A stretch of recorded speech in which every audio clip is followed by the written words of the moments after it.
ব্যাপারে আপনাদের সকলকে সচেতন হতে হবে। এবং আমরা তার আগমন উপলক্ষে আমাদের যে প্রধান অতিথি অ্যাডভোকেট সিনিয়র যুগ্ম মহাসচিব জনাব তারেক রহমানকে গ্রেপ্তার করে বিনা কারণে মিথ্যা মামলায় সাজা দিয়ে শারীরিক নির্যাতন করে, যে নির্যাতনে তাকে কারাগারে এবং এই পিজি হাসপাতালে অবস্থান করতে হয়েছে, তারপরে চিকিৎসার জন্য নানাভাবে মানসিক পর্যুদস্ত করা হয়েছে, শারীরিক করা হয়েছে।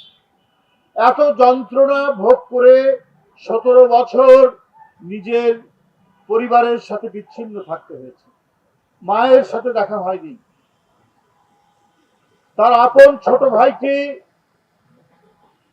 দেশের একটি জনপ্রিয় পরিবার, রাজনৈতিক পরিবার, স্বাধীনতার যিনি ঘোষণা দিয়েছেন, স্বাধীনতা যুদ্ধের নেতৃত্ব দিয়েছেন, আবার এইদিকে দেশনেত্রী বেগম জিয়া গণতন্ত্র পুনরুদ্ধার করেছেন এক নির্ভীক সৈনিকের মতো, সেই পরিবারকে ধ্বংস করার জন্য, পর্যুদস্ত করার জন্য এমন কোন চক্রান্ত নাই যেটা শেখ হাসিনা, আওয়ামী লীগ এবং তাদের পার্শ্ববর্তী দেশের প্রভুরা চেষ্টা করে।